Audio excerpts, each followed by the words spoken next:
Assalamualaikum warahmatullahi wabarakatuh. Hari ini saya ingin mengajak kita semua untuk merenungkan kembali satu hal yang sangat mendasar dalam kehidupan berbangsa dan beragama, yaitu perbedaan. Sesuatu yang seringkali kita anggap sebagai ancaman, padahal sesungguhnya ia adalah anugerah dan bahkan perlu dalam kehidupan bernegara. Kita hidup di negeri yang bukan hanya kaya akan sumber daya alam, tetapi juga kaya akan perbedaan, bahasa, suku, agama, budaya, adat, dan pandangan hidup. Jika kita tidak menyadari betapa pentingnya merawat perbedaan ini, maka kita akan tergelincir ke dalam dua ekstrem. Eksklusivisme sempit atau relativisme tanpa arah. Dalam konteks beragama, moderasi bukanlah jalan tengah yang netral dan lemah, melainkan jalan kokoh di tengah ekstremisme.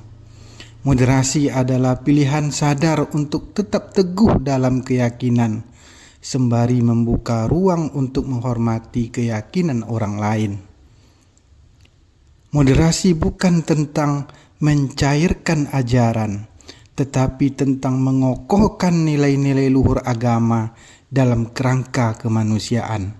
Agama turun bukan untuk merusak manusia lain, melainkan untuk meninggikan martabat manusia. Indonesia bukan negara agama, tapi juga bukan negara sekuler. Indonesia adalah negara berketuhanan.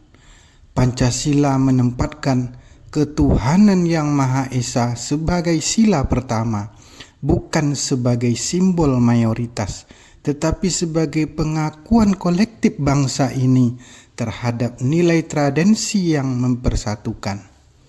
Konsep ini di banyak negara agama adalah sumber konflik.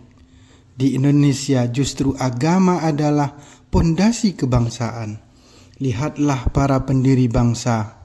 Mereka tidak menyeragamkan agama, tetapi mereka menyatukan nilai-nilai luhur dari semua agama dalam pondasi negara. Inilah yang disebut Unity in Diversity, bukan slogan kosong, tetapi prinsip hidup. Moderasi beragama dalam konteks keindonesiaan berarti: pertama, menjaga keseimbangan antara hak menjalankan ajaran agama dengan tanggung jawab menjaga kerukunan. Kedua, menempatkan perbedaan sebagai modal sosial, bukan pemicu permusuhan.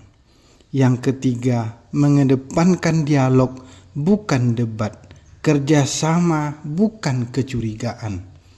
Oleh sebab itu, moderasi beragama bukan hanya kerja intelektual.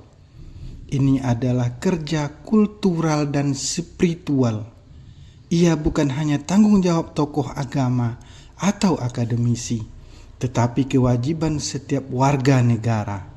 Karena masa depan Indonesia tidak ditentukan oleh siapa yang paling keras suaranya, tetapi oleh siapa yang paling konsisten menjaga keutuhan dalam perbedaan.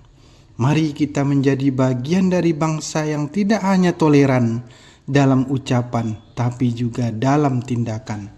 Menjadi bangsa yang tidak alergi terhadap perbedaan, tapi justru menemukan kekuatan dalam keberagaman. Wassalamualaikum warahmatullahi wabarakatuh.